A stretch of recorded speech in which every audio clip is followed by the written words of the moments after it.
Stop scrolling, Shifter fans. Welcome to Serafina Romance Audiobook Collections. We help you find the best werewolf romance without the fluff.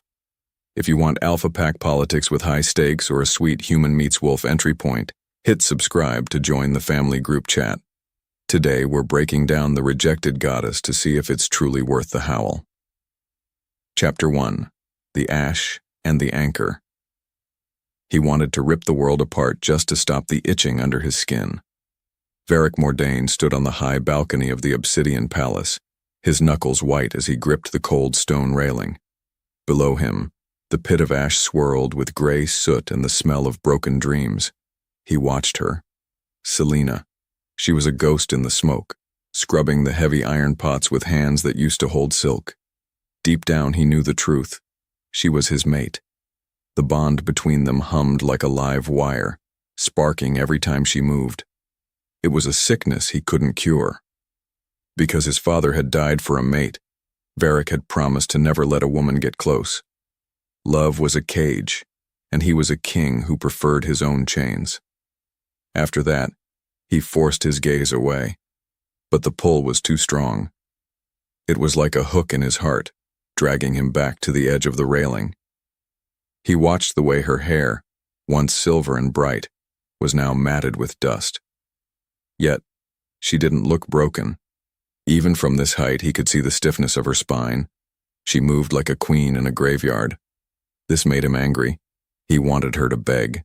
He wanted her to be as miserable as the fire burning in his own chest. In fact, he hated that he couldn't stop looking at her. He was the Alpha King, a man of iron and shadow, so why did his wolf howl for a girl in rags? What followed was a sharp spike of pain in his jaw. He was grinding his teeth so hard he thought they might shatter. Not only that, his claws were starting to prick at his palms. The mercy bond was supposed to make her a servant, a tethered soul under his heel. But then, why did it feel like he was the one on a leash? He closed his eyes and tried to picture the war, the blood, and the way his father's eyes went dim when his mate betrayed him. That memory was his armor. It was his shield against the golden pull of the girl in the ash. Even so, the scent of her, like rain and crushed mint, drifted up on the wind and choked him. "You're staring again, sire." The voice was like dry parchment rubbing together. Kaelen didn't turn. He knew that scent, stale blood and old books. Elder Valerius stepped into the light, his eyes narrow and full of poison. The tension broke between them as the elder leaned over the railing, sniffing the air. "The council is talking, Kaelen," Valerius whispered. "They smell the mate scent on you. It's a stain on the crown. A king who longs for a prisoner is a king who invites a coup." Kaelen felt his heart skip a beat, but he kept his face like stone. What's worse was the truth in the old man's words. The council didn't want a fated mate on the throne. They wanted a weapon. Because of that, he knew his time was running out. He had to prove he was cold. He had to prove he was empty. "She is a tool," Kaelen growled, his voice a low vibration that shook the stone. "Nothing more."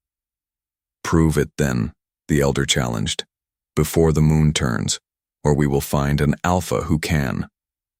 With a single glance, the old man left him alone in the dark. Kaelen looked back down at the pit. Selena was gone, leaving only the swirling gray soot behind. Still, the bond pulsed in his blood, steady and mocking. He felt it, clear as day, the coming storm. Chapter 2. The Taste of Silence. The kitchen was a humid hell of steam and the clatter of steel. Kaelen stepped into the heat, his presence cutting through the noise like a blade. The other servants scrambled away, dropping their heads in fear. Rather than looking at them, his eyes locked on her. Selena was standing by the large hearth, her face flushed from the fire. The silence collar around her neck gleamed in the firelight, a thick band of cold iron that kept her words locked inside her throat. It was the ultimate sign of his power. As a result of that collar, she couldn't speak, couldn't scream, and couldn't tell him she hated him. Soon after, he was standing right in front of her. He was so close he could see the sweat beads on her collarbone. The space between them burned. He wanted to see her cry. He wanted to see the fire in her eyes go out. "You missed a spot on the copper slave," he said, his voice dripping with forced cruelty. No matter how hard she tried, she couldn't hide the flash of anger in her eyes. She looked up at him, and for a second, time stood still. The moment their eyes locked, he felt his wolf surge forward, wanting to nuzzle her neck and tear out the iron collar all at once. It was a war inside his soul. At that moment, he realized he wasn't looking for a mistake in the kitchen. He was looking for a crack in her armor. He was obsessed with her brokenness because it was the only thing that made him feel safe. "Why don't you bow?" he asked, leaning in until his breath fanned her cheek. "You were a princess once. Now you're just a ghost in my house." In fact, she didn't bow. Instead, she tightened her grip on the scrub brush until her knuckles turned white. She looked him dead in the eye, and he saw it, the indomitable will he couldn't break. She didn't need words to tell him he was a coward. Her silence was a roar that drowned out his pride. To make things worse, he found her defiance beautiful. It was a sickness, a dark desire that made him want to crush her and protect her at the same time. Beneath the moonlight of his own dark heart, he felt the bond tighten, pulling him toward her like a magnet. "Answer me," he roared, forgetting for a second that he was the one who had taken her voice. Without thinking, he reached out and grabbed her chin. Her skin was hot, and the contact sent a jolt of electricity through his arm. Her breath caught in her throat. He saw the pulse jumping in her neck, right above the iron band. In that moment, he saw her vulnerability. She was small, she was hungry, and she was entirely at his mercy. Yet he was the one who felt trapped. He was the one who couldn't breathe. "You think you're strong because you don't speak?" he whispered, his thumb brushing her lower lip. "You're nothing. You're a trophy. I could end you with a thought." Beneath the weight of his stare, she didn't flinch. She just stared back, her golden eyes reflecting the fire of the hearth. Deep down, she knew the truth. He was terrified of her. She felt the bond too. It was a bridge between two enemies, and it was starting to crack under the weight of his lies. "My lord." The shout broke the spell. Varric pulled his hand back as if he had been burned. One of his guards stood at the door, looking pale. "The council," the guard stammered. "They have called a high session. They say the decree is ready." Varric felt a cold weight settle in his gut. He looked at Selena one last time. She was still standing there, her chin held high, the iron collar a mockery of his own fear. As the silence roared between them, he turned and walked away. He had to go to the council. He had to choose between the girl and the crown. But as he left the kitchen, he realized he wasn't just obsessed with her brokenness. He was obsessed with her. And that was the most dangerous thing of all. Chapter 3. The Decree of the Dying Soul. The council chamber was a tomb of high arches and cold shadows. Varric sat on the obsidian throne, his fingers digging into the stone armrests. Before him stood the 12 elders, their faces hidden behind bone-white masks. They were the blood purists, the men who kept the pack's lineage clean by cutting away anything that looked like weakness. In fact, they looked more like executioners than advisors. What followed was a long, heavy silence that felt like a noose tightening around Varric's neck. He felt the bond in his chest, a warm, golden thread that connected him to the girl in the kitchens, and he tried to kill it with every breath. "The Silvergale blood is a poison," the High Elder spoke, his voice echoing off the walls. "As long as that girl lives in this palace, your throne is at risk. The people see your hesitation, Alpha. They see the mate bond softening your heart." Varric's body moved on instinct, his chest puffing out as he let out a low growl. "My heart is stone," he lied. "I kept her as a slave to show our victory, nothing more." Despite that, the High Elder stepped forward, holding a scroll made of human tanned leather. It was the decree of dissolution. "Then prove it to the world. Tomorrow at the rising sun, you will stand before the pack. You will speak the words of rejection. You will break the bond and cast her into the wastes." Varric felt the air thicken. His thoughts spun. To reject a fated mate was to tear out a piece of his own soul. It was a pain that killed most alphas, or left them as hollow shells. But then, he remembered his father's dying face. He remembered the betrayal. Maybe it was fate's way of testing him. If he could survive the rejection, he would truly be invincible. He would be the first king to rule without a heart. "And if I refuse?" Varric asked, his voice a dangerous whisper. "Then you are not our king," the elder replied coldly. "We will find the girl. We will end her, and then we will come for you." What's worse was that he knew they would do it. The council controlled the Moonsilver weapons. They had the power to turn his own guards against him. To make things worse, he realized he had built a cage so strong he had trapped himself inside it. He looked down at the scroll. It felt like a death warrant. But it wasn't just for Selena. It was for the man he used to be. "I will do it," Varric said, the words feeling like ash in his mouth. A beat later, the elders bowed in unison. They had won. They had stripped away the last piece of his humanity. Varric stood up, his cape billowing behind him like a cloud of smoke. He felt a sharp pang in his chest, the bond screaming in protest. It was as if the universe itself was trying to stop him. Still, he pushed the feeling down. He had to survive. Control was the only thing that mattered. That night he didn't sleep. He stood at his window watching the moon. He thought about Selena's eyes. He thought about the way her skin felt under his thumb. Come morning, everything would change. He would be free of the pull. He would be a king of iron. "I'm sorry," he whispered into the wind, though he didn't know who he was talking to. Before either could speak, the sun began to peek over the horizon. It was time. He put on his heavy gold ceremonial collar, the weight of it pressing into his shoulders.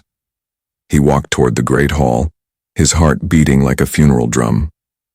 With every step he took, the bond pulsed faster, a frantic warning he refused to hear. He reached the doors and pushed them open. The entire pack was there, a sea of faces waiting for the show. "I will break the bond today," he told himself, his voice trembling only in his mind. "She is nothing to me." As he stepped onto the dais, he saw her. Selena was being led in by two guards, her hands bound in silver chains. She looked at him, and for the first time he saw not anger, but a strange, terrifying peace in her eyes. It was as if she knew something he didn't. As fire bloomed beneath his skin, he raised his hand and began the ancient chant. The world narrowed to just the two of them. The air roared. And just like that, everything changed. Chapter 4. The Breaking of the Bone. The air in the great hall was thick enough to choke a wolf. Varric stood on the raised dais, his shadow stretching long and jagged over the stone floor. Hundreds of his people watched in a silence so heavy it made his ears ring. In that moment, the world narrowed until there was only him and the girl with the silver chains. Selena stood before him, her head unbowed, her golden eyes boring into his soul.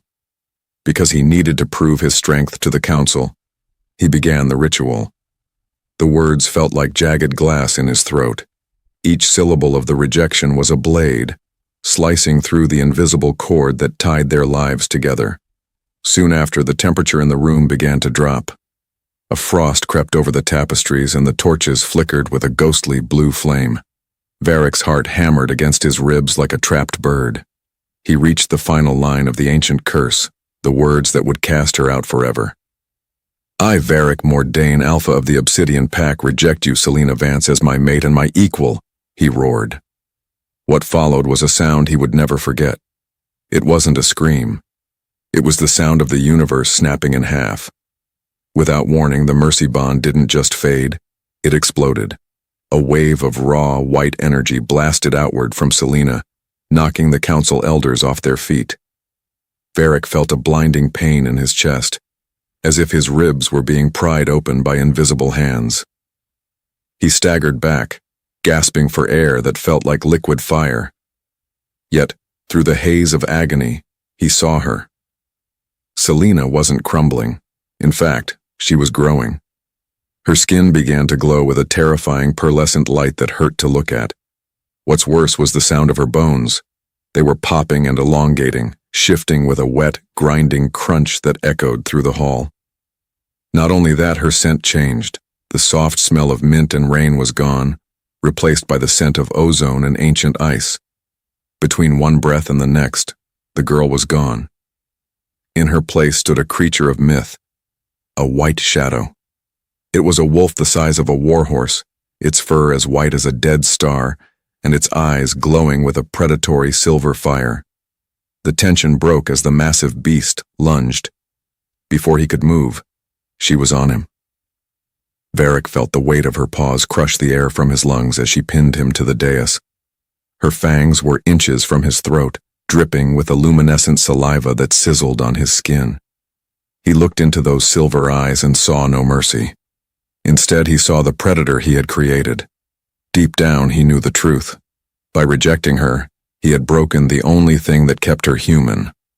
She wasn't his mate anymore. She was his reckoning. Chapter 5.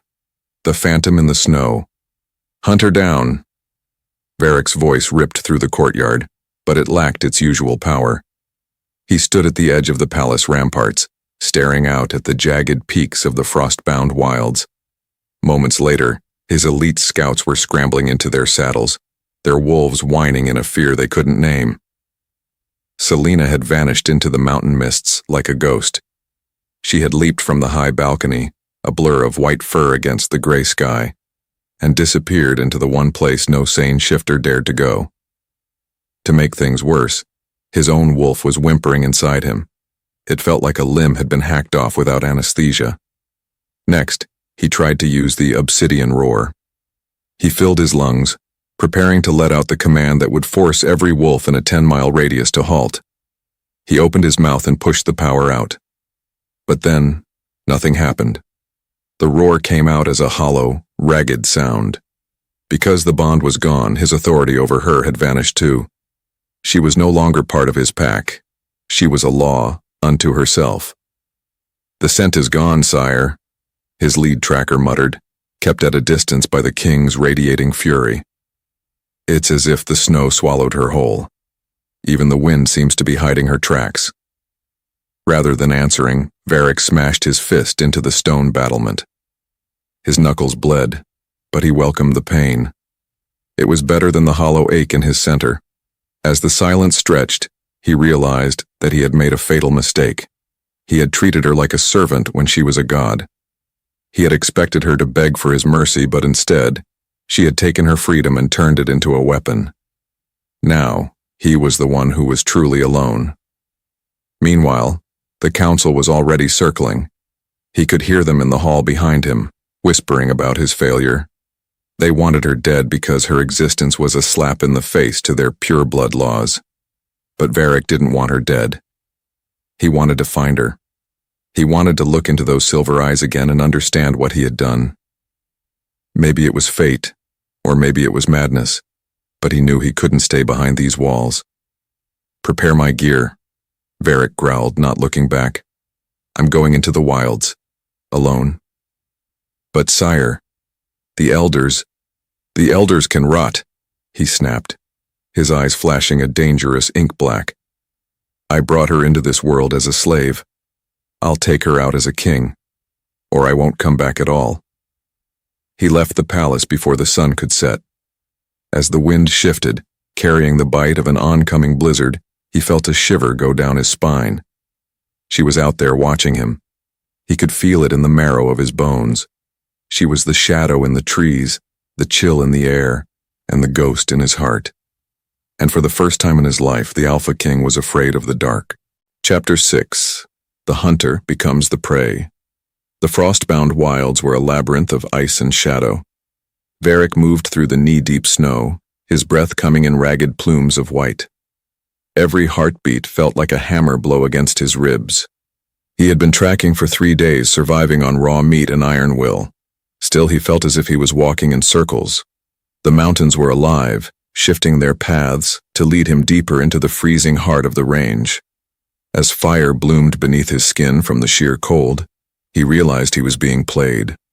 That night, he made camp under a shelf of black rock.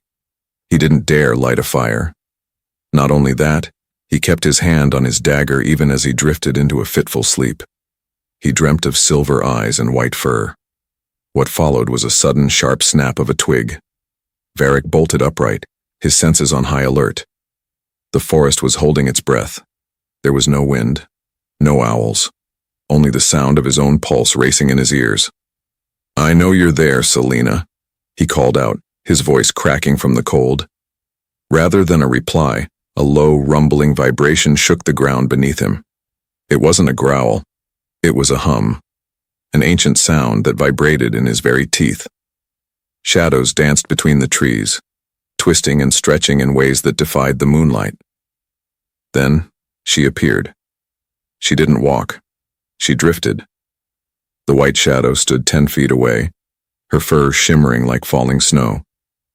She was beautiful. She was lethal. And she was looking at him with a cold, intelligent hunger. "Are you going to kill me?" he whispered, his body moving on instinct as he stood his ground. She tilted her head, her silver eyes scanning him like he was a bug under a glass. In that moment, he felt the space between them burn. The bond was gone, but something else had taken its place. It was a tether made of blood and shared history. She stepped forward, her massive head coming level with his chest.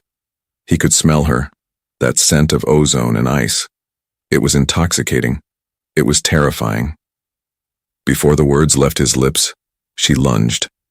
But she didn't bite. Instead, she slammed her shoulder into him, knocking him flat onto his back. She stood over him, her hot breath hitting his face, her fangs bared in a silent snarl. She was showing him. She was proving that his crown, his armies, and his obsidian roar meant nothing in the wilds. Here, he was just meat. Truth be told, he expected her to finish it. He closed his eyes, waiting for the snap of his neck. But then, he felt a weight lift. When he opened his eyes, she was gone. Only a single white hair remained on his chest, glowing faintly in the dark. As the silence roared in the empty woods, Varric sat up, his heart thudding. She hadn't killed him because he wasn't worth the effort yet. She wanted him to suffer. She wanted him to see the world through the eyes of the hunted. And as he looked at the single white hair, he knew he would never be the same man again. Chapter 7. The Ghost of the Highlands. Varric woke to a world of blinding white. The blizzard had passed, leaving a silence so absolute it felt like a physical weight on his eardrums. He sat up, his joints screaming in protest, and looked at his hands. They were blue-tinged and shaking. Because he had spent his life in a heated palace, the raw bite of the frost-bound wilds was a lesson in humility he wasn't prepared for. He looked for the white wolf's tracks, but the fresh powder had filled them in. Yet he still felt her. She was the shiver on his skin. She was the eyes he felt between his shoulder blades every time he turned his back. What followed was a brutal trek through a narrow gorge. The walls of ice rose up like the teeth of a giant, shutting out the sun. Varric struggled to keep his footing, his heavy boots slipping on hidden patches of black ice. From there, he reached a frozen waterfall that looked like a curtain of diamonds. He stopped to catch his breath, his lungs burning with every inhalation. In fact, he felt smaller than he ever had. He was a king without a kingdom, a wolf without a pack, and a man without a mate. The obsidian roar inside him was a dead ember, cold and useless. Soon after, a new sound cut through the mountain air. It wasn't the howl of a wolf or the cry of a hawk. It was the mechanical whine of a drone. Varric flattened himself against the ice, his heart hammering. He watched as a sleek silver craft hovered over the tree line, its red eye scanning the snow. Not only that, he heard the faint crunch of snowshoes in the distance. The council. They hadn't just sent scouts. They had sent the blight hunters. These were the specialists, men armed with moon silver and trained to kill anything that didn't fit the pure blood mold. What's worse was the realization that they weren't just looking for Selena. They were looking for her blood. He had read the secret scrolls in the palace. The council believed that the blood of an ancient could grant immortality. As the silence stretched, Varric felt a surge of protective fury that nearly choked him. Because they had forced his hand in the rejection, he had unleashed her. But he wouldn't let them turn her into a trophy. She wasn't a resource to be harvested. She was a force of nature. "Over here, I found a thermal signature." The voice was amplified by a helmet comm. Varric stayed perfectly still, his breath held. He watched 3 hunters emerge from the mist, clad in white tactical gear. They carried rifles that hummed with a sick blue light. Before he could move, the drone swiveled toward his position. Its red eye locked onto his heat. At that moment, Varric realized he had run out of places to hide. He drew his obsidian dagger, the black glass cold in his palm, and prepared to die like a king. Chapter 8. The Rules of the Wild. Just like that, the world went horizontal. A blur of white fur and silver light smashed into the lead hunter, sending him flying 30 feet into a rock face. Varric watched, frozen, as Selena, the white shadow, tore through the squad. She didn't fight like a normal wolf. She moved like a flicker of lightning, appearing and disappearing in the flurries of snow. Still, the hunters were prepared. One of them fired a moon-silver net, the mesh glowing with a toxic radiance as it expanded in the air. "Selena, move!" Varric screamed, his voice finally finding its strength. Rather than fleeing, the white wolf skidded beneath the net, her massive jaws snapping the second hunter's rifle in half. But then the third hunter leveled a heavy canister at her. A cloud of shimmering silver dust sprayed into the air. Varric felt a sympathetic sting in his own lungs as the dust hit Selena. She let out a pained yelp, her spectral fur dimming as the moon-silver burned her skin. She stumbled, her legs buckling under the weight of the poison. Moments later, Varric was moving. He didn't think about his crown. He didn't think about the council. He only thought about the girl who had been his mate for 10 minutes before he threw her away. He lunged at the last hunter, burying his dagger in the man's shoulder. They went down in a tangle of limbs and snow. Varric fought with a feral desperation, his teeth bared and a growl ripping through his throat. He wasn't an alpha king here. He was a cornered animal fighting for its life. To make things worse, more drones were humming in the sky. He managed to knock the hunter unconscious, but he was exhausted. He crawled toward Selena, who was shifting back into her human form. She lay in the snow, her skin pale as marble, the silver dust glittering on her shoulders like cursed diamonds. Her breath was shallow. Her golden eyes were clouded with pain. "Don't touch me," she rasped, her voice a ghost of its former self. "I have to," Varric whispered, his voice trembling. "They're coming, Selena. There are dozens of them." Without thinking, he scooped her up. She was lighter than he remembered, as if the transformation had burned away her very marrow. He ran. He didn't know where he was going, only that he had to get higher, into the jagged peaks where the drones couldn't fly. As fire bloomed beneath his skin from the exertion, he felt her heart beating against his chest. It was slow and steady, a defiant rhythm that matched his own. Deep down he knew the truth. The hunt had changed. He wasn't the hunter anymore. He was the shield. Chapter 9. The Ancient Tongue. They found shelter in a cave hidden behind a frozen waterfall. The air inside was dry and smelled of old earth and stagnant magic. Varric laid Selena down on a bed of dry moss, his hands shaking as he tried to brush the silver dust from her skin. Every time he touched her, the bond or the ghost of it pulsed with a bitter, aching heat. In fact, he felt like he was touching a live wire. She watched him, her eyes following his every move with a mixture of hate and curiosity. "Why?" she asked, her voice cracking the silence. "You rejected me. You gave the council exactly what they wanted. Why are you here?" "Because I was a fool," Varric said, his voice low. "I thought control was the same as strength. I thought if I cut you out, I would be whole." What followed was a long silence as the water crashed outside their sanctuary. Truth be told, he didn't know if he could ever make her understand the fear that had driven him. He looked at her, really looked at her, and saw the marks he had left. Not just the physical ones, but the way she held herself, as if she was always waiting for the next blow. Not only that, he saw the power simmering just beneath her surface. She was an ancient, a creature of the first dawn, and he had tried to put her in a kitchen. The white shadow. It's not just a shift, is it? Varric asked, trying to distract her from the pain. It's a memory, she whispered, her eyes drifting to the cave ceiling. My ancestors didn't have packs. They didn't have alphas. They had the moon and the shadows. When you broke the bond, you broke the anchor that kept me tied to your world. I'm not a wolf of the Obsidian Pack, Varric. I'm the end of it. Even so, he didn't pull away. He reached out and took her hand. Her fingers were ice cold, but as their skin touched, a spark of golden light flared between them. It wasn't the mercy bond. It wasn't a tether of slavery. It was something older, a raw, primal connection that didn't care about decrees or crowns. As fire bloomed beneath his skin, he realized that he had spent his life looking for a mate he could rule, when he should have been looking for a queen who could challenge him.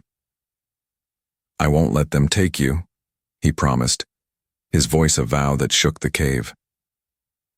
You can't stop them, she replied, a single tear tracking through the silver dust on her cheek. You're just a king, Varric, and the world is tired of kings. The tension broke as a distant explosion echoed through the mountains. The council was blasting the pass. They were coming for their blight. Varric stood up, his obsidian dagger catching the faint light. He looked at Selena, and for the first time, he didn't see a captive. He saw his only hope. As the wind shifted outside carrying the scent of moon silver and ozone, he knew that the new reality had finally arrived. They were two outcasts against an empire. And just like that, everything changed. Chapter 10. The Iron Reckoning. The explosion didn't just rattle the cave, it felt like the mountain itself was screaming. Varric watched the frozen waterfall at the entrance shatter into a million jagged diamonds. He stood in front of Lyra, his body a living wall, but he felt the weight of his own mortality pressing down. Because the council was using tectonic charges, they weren't just hunting. They were remodeling the world to bury their mistakes. He gripped his dagger until the obsidian bit into his palm, drawing a thin line of blood. Truth be told, he was terrified, not of death, but of failing the woman who had every reason to watch him die. What followed was a frantic scramble deeper into the cave system. Varric hauled Lyra to her feet, her breathing a wet, ragged sound that tore at his heart. Every time her shoulder brushed the cavern wall, she let out a hiss of pain. Still, she moved with a grace that even the moon silver couldn't kill. Not only that, her eyes were starting to glow again, a pale silver light that illuminated the damp stone. She wasn't just healing. She was absorbing the darkness of the cave. Soon after, they reached a massive subterranean bridge that spanned a bottomless chasm. It was ancient work, carved from the bone of the mountain.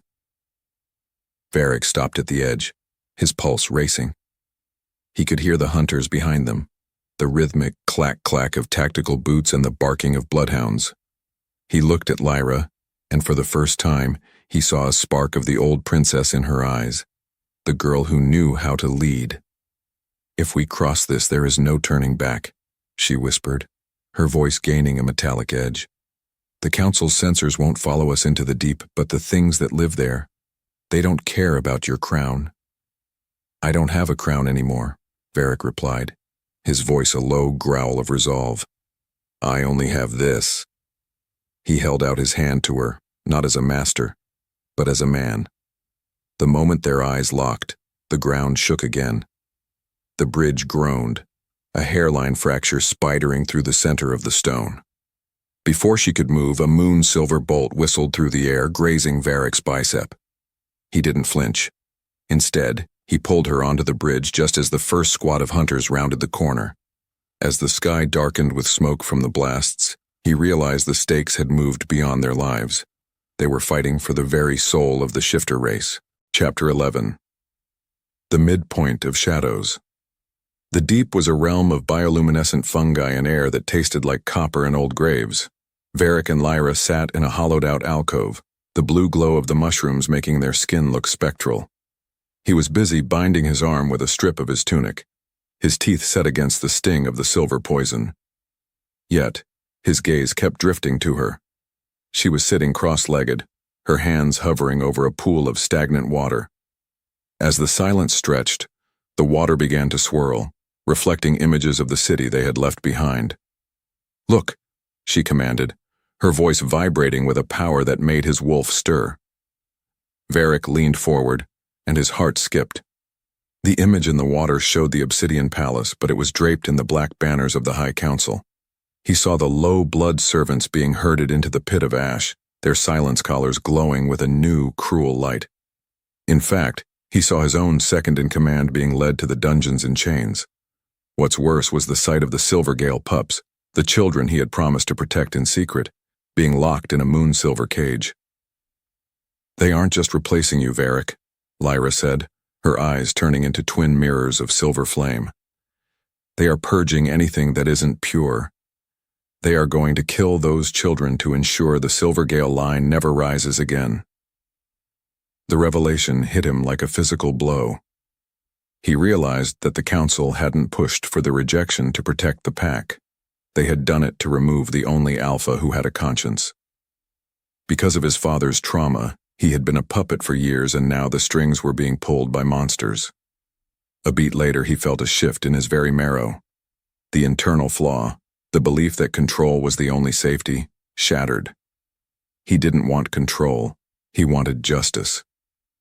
"I have to go back," Varric whispered, his voice thick with a new kind of authority. "I can't let them die for my cowardice." Rather than mocking him, Lyra stood up.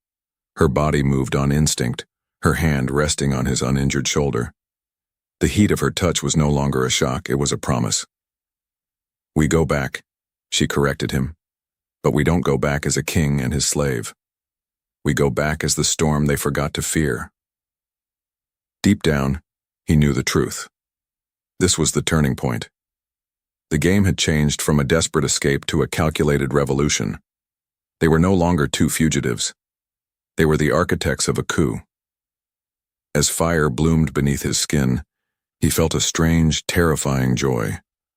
He was finally the alpha he was meant to be, and he was standing beside a queen who could burn the world down with a whisper. Chapter 12. The Covenant of the Cruel. The journey back through the secret tunnels was a descent into a different kind of darkness. Varric led the way, his senses hyper-tuned to the vibrations of the stone. He felt the bond, that shattered, jagged thing, beginning to knit itself back together, but it wasn't the mercy bond. It was a covenant of blood and shared purpose. Not only that, he could hear the rhythmic thrum of Lyra's power behind him, like a heartbeat in the walls. "You're different," she murmured as they stopped to navigate a narrow crawl space. "The roar, it's changing." "It's not mine anymore," Varric admitted, glancing back at her. "It's theirs, the ones who can't roar for themselves." What followed was a moment of heavy subtext as they navigated a tight squeeze, their bodies pressed together in the dark. The space between them burned with a heat that had nothing to do with the environment. It was a raw, physical hunger, a reminder that they were still animals despite their titles. Even so, he didn't push. He respected the boundary she had drawn with her own blood. He was earning her trust, inch by agonizing inch. Moments later, they reached a heavy iron grate that overlooked the palace's lower cisterns. Varric peered through the bars and saw a squad of his own guards, their faces grim and tired. He heard them talking in hushed tones about the execution scheduled for the next moon. The tension broke when one of the guards mentioned the pups being used as bait for the White Blight. "They know we're coming," Varric whispered, his eyes narrowing. "They are counting on our sentiment." "Then we'll give them something else," Lyra replied, her voice a low, rumbling growl that made the iron grate vibrate. Without thinking, Varric reached out and gripped the bars, his strength surging. He didn't need the obsidian roar to feel powerful. He felt the weight of his responsibility, and it was heavier than any crown. They had a plan, They had the motive, and they had the fury. As the wind shifted in the tunnels, carrying the smell of the city's ash, he knew the rising stakes had finally reached a boiling point. The final push was coming, and the Obsidian Pack would never be the same. Chapter 13. The Blood Signet. The darkness of the cisterns felt like a living thing, cold and damp against Varric's skin. He stood at the edge of the iron grate, his heart hammering a steady rhythm of war against his ribs. Because the council had turned his own home into a fortress of moonsilver, every breath felt like inhaling ground glass. He looked at Selena, whose silver eyes were the only light in the tunnel. Truth be told, he was no longer the man who had sat on the throne 3 days ago. That man was dead, buried under the snow of the wilds. What followed was a moment of silence where he reached into his tunic and pulled out his heavy gold signet ring, the symbol of his absolute power. "This bypasses the internal locks of the nursery," he whispered, his voice steady despite the chaos in his chest. "If I go in, they'll kill me on sight. But you are a shadow now." Soon after, he pressed the ring into her palm. The contact sent a jolt of electricity through them both, a reminder of the bond they had shattered and the new, raw connection they were building. She looked at the ring, then back at him. Not only that, he saw the flicker of doubt in her eyes. She didn't know if she could trust the man who had once worn it to command her silence. Rather than looking away, Varric stepped closer, until their chests almost touched. "I am giving you my life, Selena," he said, his voice a low vibration. "Not because I have to, because I choose to." As the silence stretched, she closed her fingers around the gold. Her body moved on instinct, leaning into his space for a single, fleeting second. In that moment, he felt the heat of her skin, a fire that burned through the damp chill of the tunnels. Even so, he didn't pull her closer. He let her make the choice. Without another word, she melted into the shadows of the cistern, leaving him alone with the smell of old stone and the weight of his own sacrifice. Chapter 14. The Price of the Crown. Varric moved through the palace's veins, the service tunnels used by the very people he had once ignored. He passed the laundry rooms and the cold storage, seeing the faces of his pack. They looked haggard, their eyes darting with a fear he had helped create. Because he was a traitor now, he had to kill his own guards to stay hidden. He cornered a young sentry near the armory, a boy he had trained himself. What followed was a blur of motion. Varric's dagger found the gap in the boy's armor before a shout could leave his lips. Moments later, Varric stood over the body, his hands shaking. He wasn't just killing enemies. He was tearing down his own legacy. To make things worse, he saw his own "wanted" posters plastered on the back of the armory door. The council had branded him a blight sympathizer, a man who had fallen to the witchcraft of the White Shadow. In fact, they were using his absence to justify a total lockdown of the city. Deep down, he knew the truth. The bridge was burned, and he was the one holding the torch. "He's here! The king is in the lower levels!" The shout echoed from the end of the hall. Varric didn't run. Instead, he drew his second blade. He felt a strange, cold peace wash over him. If this was the end, he would die protecting the only thing that mattered. Rather than hiding, he stepped out into the main corridor, facing the squad of elite guards. Their moon-silver rifles hummed, a sick blue light filling the narrow space. "You're fighting for the wrong side, brothers," Varric roared, his voice finally reclaiming its true alpha power. But then, they fired. The world exploded in blue sparks and the smell of ozone. Varric dove behind a stone pillar, the masonry shattering under the barrage. He felt a piece of shrapnel slice his cheek, but he didn't feel the pain. He was a wolf in a corner, and he was finally ready to bite back. Between one breath and the next, he lunged into the fray, a whirlwind of obsidian and rage, proving that a king without a crown was far more dangerous than one with it. Chapter 15. The Breaking Point. The air in the secret nursery passage was thick with the scent of lavender and old wood. Varric reached the hidden door, his tunic soaked in blood that wasn't his own. He paused, his ear against the wood. He could hear the muffled whimpers of the Silvergale pups.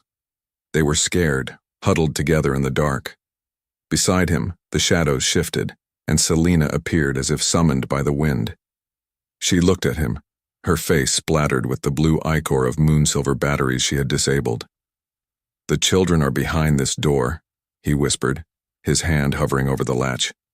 "But the council has rigged the floor with pressure plates. One wrong step and the whole room collapses." "I know," she replied, her eyes glowing with a silver intensity that made the air hum. "I can see the triggers. The shadows show me where the light is hidden." What followed was a moment of agonizing tension as they prepared to enter the trap. Varric felt the point of no return pressing against his spine. If they failed here, the future of the Silvergale Pack, and his own redemption, would be buried in the rubble. As the silence roared between them, he took her hand one last time. It wasn't a gesture of romance. It was a pact. They were the last line of defense against a world that wanted to be cold. "Whatever happens," Varric began, his voice thick with emotion. "Don't," she interrupted, her thumb brushing his knuckles. "We don't say goodbye, Varric. We just survive." Without thinking, he leaned in and pressed his forehead against hers. The space between them burned with a heat that defied the silver poison in his veins. In that moment, he didn't care about the council or the throne. He only cared about the heartbeat he felt through the skin of her brow. The tension broke as the heavy doors at the end of the hall were smashed open by a battering ram. The council's hunters were here. The final escalation had begun, and just like that, everything changed. Chapter 16. The Collapse of Hope. The air in the nursery didn't just turn cold, it died. Varric watched in frozen horror as the heavy iron doors at the far end didn't just open, they vanished in a spray of stone and dust. Because he had been so focused on the pups, he hadn't seen the High Elder standing in the breach. The old man held a staff of pure moonsilver, its tip glowing with a light that blinded the eyes. What followed was a betrayal that cut deeper than any blade. His own second-in-command, a man he had called brother, stepped out from the shadows of the nursery with a crossbow leveled at Varric's heart. "You should have stayed in the snow, Varric," the traitor hissed, his voice trembling with a mix of fear and greed. Soon after, the trap was sprung.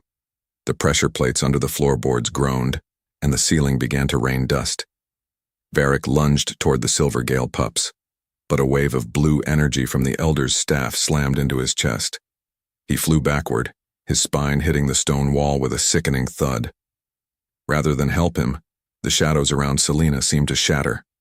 A suppression net, woven with threads of liquid silver, fell from the rafters and draped over her. She let out a scream that sounded like tearing metal, her white shadow form flickering and failing as the poison bit into her skin. To make things worse, the High Elder didn't stop there. He pointed his staff at the children.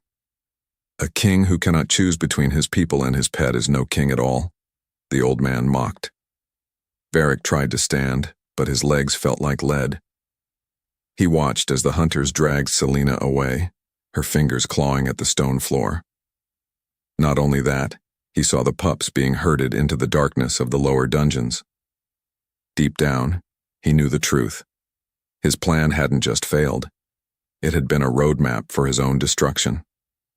Chapter 17. The Pit of Despair. The dungeon was a place where the sun was a myth and hope was a crime. Varric sat in a cell of reinforced silver, his hands shackled to the wall.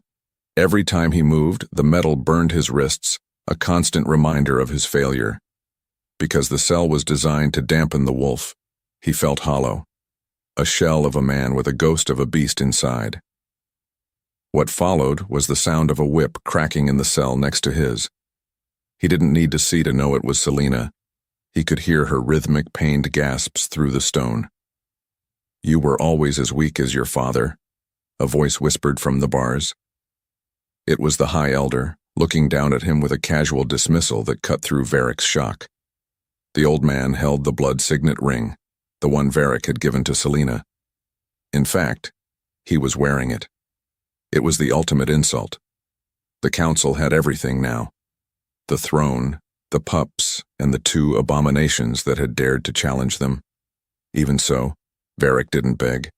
He just stared at the blood on his own knuckles, his mind a storm of regret.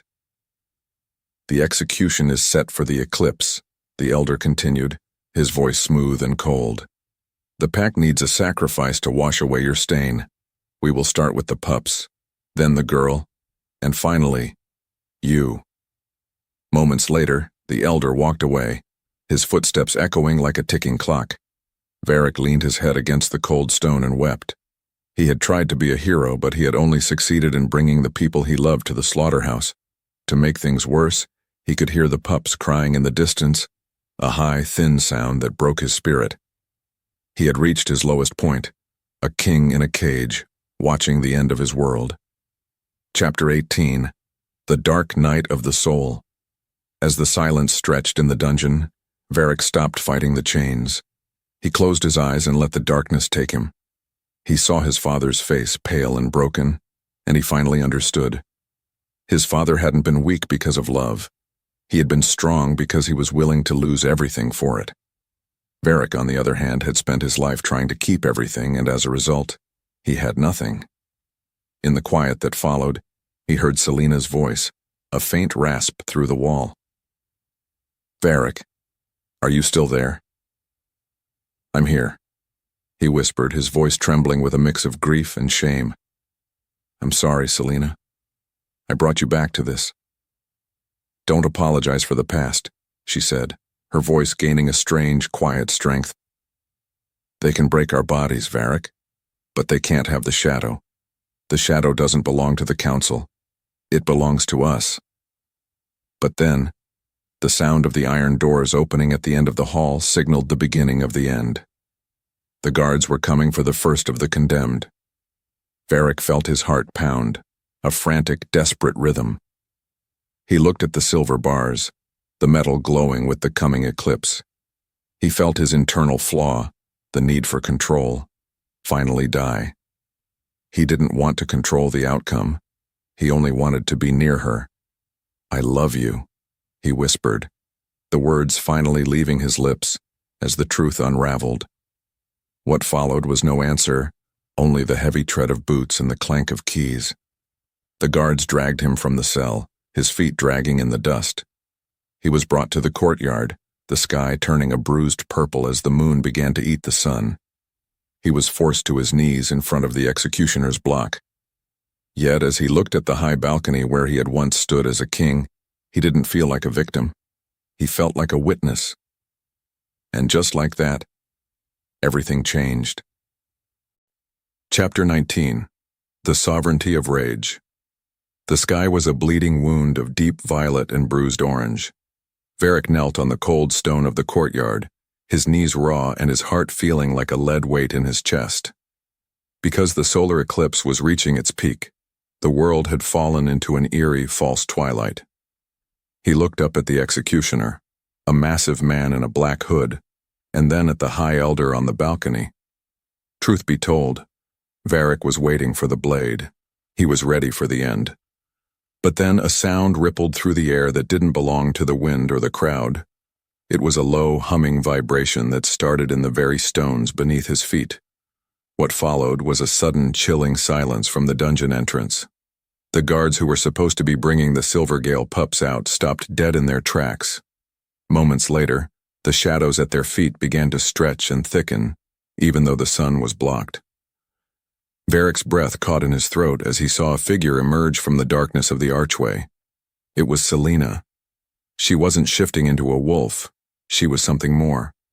Her skin was translucent, her veins glowing with a liquid silver fire that seemed to consume the moon-silver chain still hanging from her wrists. "I told you, Varric," she whispered, her voice echoing as if she were speaking from 1,000 miles away. "The shadow doesn't belong to them." Without warning, she threw her head back and let out a roar that wasn't a wolf's cry. It was the sound of a mountain collapsing. The moon-silver shackles on her arms didn't just break. They vaporized into a fine gray mist. As her wolf stirred deep within her, the shadow energy lashed out, knocking the executioner off the dais. At that moment, Varric felt a surge of heat in his own chest. The bond, once a jagged ruin, flared into a blinding gold light. She wasn't just freeing herself, she was feeding him. Chapter 20. The Rising Tide. Varric felt his bones snap and reform with a speed that made him gasp. Because Selena had shattered the suppression field, his own wolf was finally free to answer her call. He lunged upward, his shackles snapping like dry twigs. Rather than running for the gate, he turned toward the dungeon. He saw the low-blood servants and the prisoners in the pits looking up, their eyes wide with a new, terrifying hope. They had watched a slave become a goddess, and just like that, the fear that had held them for generations began to rot. "Today we don't fight for a king," Varric roared, his voice amplified by the power of the bond. "We fight for our blood. We fight for the children." Next, the courtyard erupted into chaos. The servants grabbed whatever they could, iron bars, stones, kitchen knives, and turned on the council's hunters. What's worse for the guards was that their moon-silver weapons were failing. As the sky darkened to near-total blackness, the silver dust batteries flickered and died, drained by the sheer presence of the white shadow. Varric moved like a blur of black fur and obsidian claws, tearing through the line of hunters to reach the nursery cage. Not only that, he felt a strange, fierce joy. He was no longer ruling. He was liberating. "Behind you!" Selena's voice rang out in his mind, clear as a bell. Before he could turn, she was there, a spectral streak of white that intercepted a silver bolt aimed at his head. She landed beside him in human form, her hair a halo of wild light. Even so, she didn't look tired. She looked like she had finally come home to herself. She grabbed the bars of the pup's cage and ripped them out of the stone with her bare hands. As her pulse raced against his, Varric realized that they weren't just a pair of mates anymore. They were the two halves of a revolution. Chapter 21. The Approaching Storm. The eclipse was beginning to recede, but the darkness in the palace was only growing. Varric and Selena stood at the base of the great staircase, surrounded by a ragged army of survivors. The Silver Gale pups were safe in the back, protected by the very servants who had once fed them in secret. Still, the High Elder remained on the balcony, his face a mask of pure, frantic hatred. He held a detonator in his hand, the final failsafe for the palace's foundation. "You think you've won?" the Elder shrieked, his voice cracking.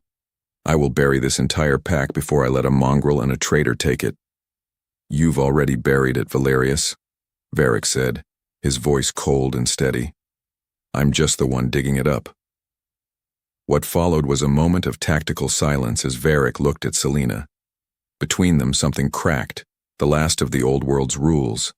They didn't need a plan. They moved on instinct. As fire bloomed beneath his skin, Varric leaped for the balcony, his claws digging into the stone. Meanwhile, Selena vanished into the shadows of the floor, moving as a ripple of darkness toward the Elder's flank. The space between them burned with the anticipation of the final blow. Deep down he knew the truth. The climb back from the pit was over. They were at the threshold of the end. With every heartbeat, the tension grew until the air felt like it would catch fire. Varric reached the top of the railing, his eyes locked on the man who had killed his father. Before the words left the Elder's lips, the shadows behind him rose like a tidal wave. The final push was here, and as the truth unraveled, the Obsidian King and the White Shadow prepared to end the reign of fear forever. Chapter 22. The Shattered Throne. The High Elder's hand hovered over the detonator, his knuckles white with a desperate dying power. Varric landed on the balcony with the weight of a falling mountain, his obsidian claws carving deep gouges into the marble. Because the eclipse had passed, the return of the sun felt like an interrogation, exposing every crack in the Elder's mask. What followed was a moment where time seemed to stretch like a thin wire. Varric didn't roar. He didn't snarl. He simply walked toward the man who had pulled his strings for a decade, his black wolf eyes reflecting a cold, predatory peace. "One press, Varric," Valerius hissed, his thumb trembling on the trigger. "One press and we all become ash." Is she worth the lives of everyone in this city? The city is already ash, Varric replied, his voice a low vibration that made the glass doors rattle. You burnt it the day you decided that fear was a better law than blood. Without warning, the shadows behind the elder didn't just move, they solidified. Selena stepped out of the darkness like a ghost taking form, her hand catching the elder's wrist before he could even blink. The space between them burned with a silver-white heat. She didn't use a blade. Instead, she simply looked into the old man's eyes. As her pulse raced, the shadow energy flowed from her skin into his, short-circuiting the moon-silver heart pacer that kept him alive. Rather than a scream, only a dry gasp left his lips as the detonator clattered to the floor. Useless. Chapter 23. The Mercy of the Wild. The courtyard was a sea of ragged breath and blood-stained snow. Varric stood at the railing, looking down at the low-bloods and the warriors who had dropped their weapons. He held the High Elder by the collar, the man now nothing more than a shivering husk of silken bones. Next, the silence stretched, heavy with the expectation of a slaughter. The people waited for the Obsidian roar to command a mass execution. They waited for the new king to be as cruel as the old one. In fact, the tension was so thick it felt like the air itself might snap. You want his head? Varric's voice echoed through the ruins, but it wasn't a command. It was a question. He looked at Selena, who stood beside him, her hair silver-white in the returning sun. She didn't say a word, yet he felt her soul answer. Deep down, he knew the truth.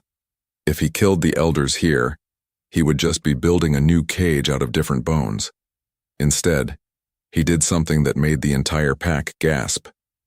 He tossed the elder off the balcony, not into a pit of spikes, but into the middle of the crowd.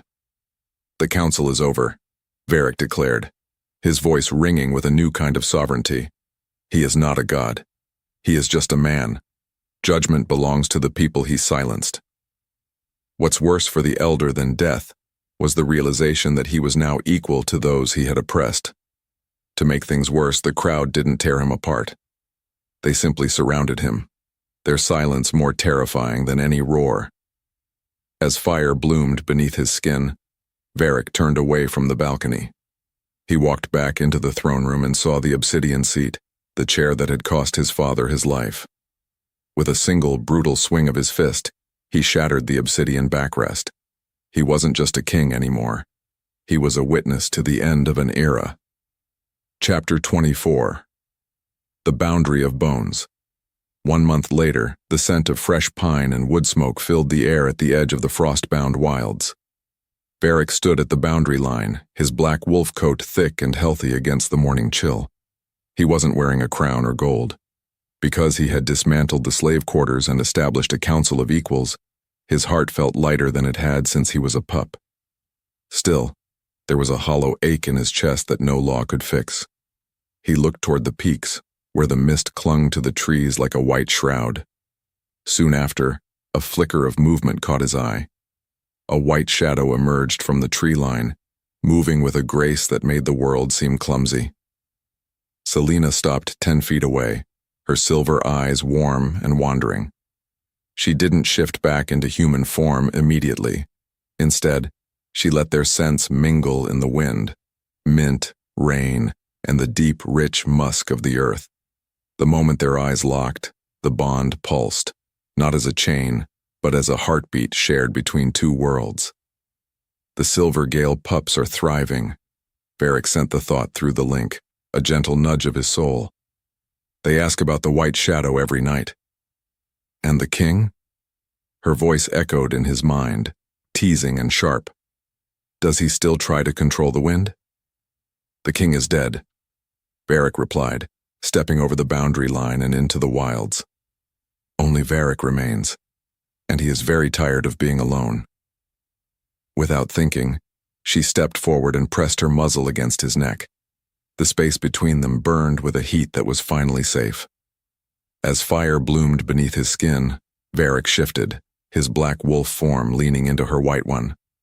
They were a study in contrasts, obsidian and snow, shadow and light. Maybe it was fate, Or maybe it was the first real choice they had ever made.